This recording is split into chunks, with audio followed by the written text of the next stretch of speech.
आपके मन में एक प्रश्न होता है कि राम जी ने लंका जाते समय रावण से युद्ध करने के लिए वानरों की सेना क्यों बनाई? कभी सोचा आपने? आपको कुछ हो रहा है विचार? पंचतत्व प्रभु कुछ मन में आ रहा है? मेरे मन में आ रहा है। इलेक्शन के रिजल्ट के बाद मुझे बहुत समझ में आ रहा है कि राम जी ने मनुष्य की सेना न बनाकर वानरों की सेना क्यों बनाई। 4 जून के रिजल्ट के बाद इतना समझ में आया कि राम जी ने अच्छा हुआ वानर की सेना बनाई, अच्छे से राम जी के साथ रहे, रावण के साथ युद्ध किए, विजय प्राप्त हुई। यदि मनुष्य की सेना लेकर राम जी गए होते ना, तो ये मनुष्य राम जी के साथ तो चलते, लंका भी पहुंच जाते, लेकिन लंका जाकर देखते ओ रावण की लंका सोने की बनी है, ये सारे मनुष्य सोने की ईंट, सोने का हार, उसी में रह जाते और राम जी अकेले हो जाते। यही बात नरेंद्र मोदी जी के साथ कल हुई है। सस्ता राशन चाहिए, सस्ता गेहूं चाहिए, सस्ता चावल चाहिए, उस थोड़े बहुत धन रुपये के प्रलोभन में एक साधु का साथ छोड़ दिया भारत के लोगों ने।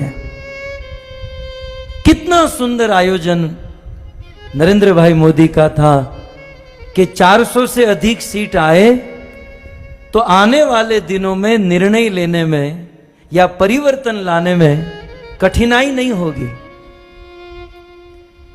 लेकिन हमारे अपने ही सनातन धर्मी हिंदू भाइयों ने, बड़े दुख का विषय है, मुस्लिम भाइयों ने 90% वोट किया और ये कहलाने वाले सनातन हिंदू धर्मी ने केवल 50-55% वोट किया। मैं आपके हाथ उंगली देखना नहीं चाहता हूं या दिखाना नहीं चाहता हूं कि हम कैसे हैं, लेकिन बड़ा दुख होता है कि हरि का एक लाल है। 70 साल के बाद कोई एक हिंदू सनातन धर्मी, सनातन धर्म को आगे बढ़ाने वाला, भारत का नेतृत्व करने वाला, भारत को विश्व गुरु बनाने वाला एक आदमी आया और 10 साल काम करके एक मांग रखी थी कि अब की बार 400 पार, लेकिन 300 पार भी नहीं की है। आधे लोगों ने वोट ही नहीं किया और जिन्होंने वोट किया वो प्रलोभन में फंस गए। मुफ्त का राशन मिलेगा, ये मिलेगा, वो मिलेगा। अरे राशन पानी तो भाग्य की बात होती है।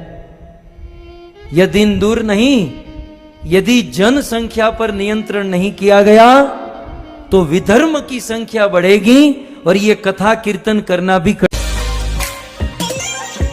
रात को सोए होंगे, आपके गले काटकर लोग चले जाएंगे। इतिहास के पत्ते पलटे न। छत्रपति शिवाजी महाराज ने यह मुहिम चलाई थी, लेकिन छत्रपति शिवाजी महाराज को सनातनी हिंदू धर्मी ने ही साथ नहीं दिया और आगे बढ़े तो महाराणा प्रताप ने यह मुहिम चलाई थी। उनके अपने ही लोगों में फूट पड़ गई और उन्होंने साथ नहीं दिया और आगे बढ़े। भारत आजाद हुआ तो सरदार वल्लभ भाई पटेल ने मुहिम चलाई, लेकिन उनको ही अपने ही लोगों ने साथ नहीं दिया। और आजादी के 70 साल के बाद एक आदमी 10 साल के अगाह परिश्रम के बाद 400 पार जाना चाहता था, लेकिन हमारे अपने हिंदू सनातन धर्मी ने ही उनका साथ नहीं दिया। मैं तो मोदी जी को यदि मेरी आवाज पहुंचे तो यही सलाह दूंगा, भाई आप 70 साल के हुए हो, खा पीकर मौज करो, ये किसी के नहीं होने वाला है। इनको गुलामी करने की आदत ही पड़ गई है। एक आदमी ने बहुत सुंदर लिखा कि ऐसा लग रहा था कि हिंदू जागा है। ऐसा लग रहा था पिछले 10 सालों में कि हिंदू जागा है, लेकिन कल समझ में आया जागा था बाथरूम करने के लिए, फिर सो गया।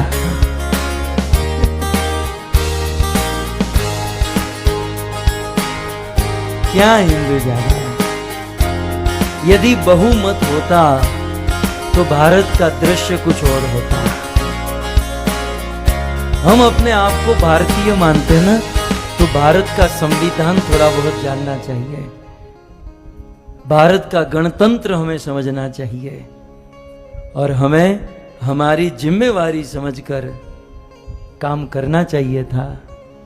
लेकिन अब क्या करें, ये प्रवचन यदि 2 महीने पहले किया होता तो अच्छा था। मैं भी अमेरिका से अभी अभी आया, है? लेकिन हमें तो विश्वास था, पता नहीं ऐसा निकलेगा। एक बात याद रखिएगा, मोदी जी तो प्राइम मिनिस्टर बनेंगे, वो तो बड़ा प्रधान हो ही चुके हैं, लेकिन जो उनको निर्णय लेने हैं वो नहीं ले पाएंगे क्योंकि अल्पसंख्यक है। जो उनको क्रांति लानी वो नहीं कर पाएंगे। तो इस दौर से ये मोदी जी की हार नहीं है, ये हम हिंदुओं की सनातन धर्म की हार है, ये हम लोगों की हार है। और हम लोग वो छोटे छोटे प्रलोभन में हैं। मुफ्त का राशन मिलेगा, गैस का बाटला सस्ता हो जाएगा, तेल सस्ता हो जाएगा, अब ले लो।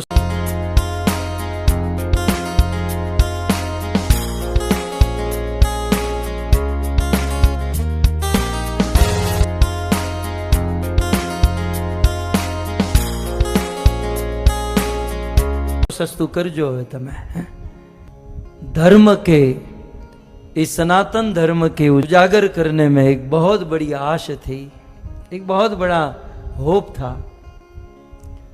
लेकिन नतीजे के बाद बहुमति से यदि मोदी जी नहीं आए तो एक देश दुनिया की खबरों के लिए बने रहे हमारे साथ, देखते रहिए न्यायिक नायक न्यूज। अगर आपको वीडियो पसंद आया तो वीडियो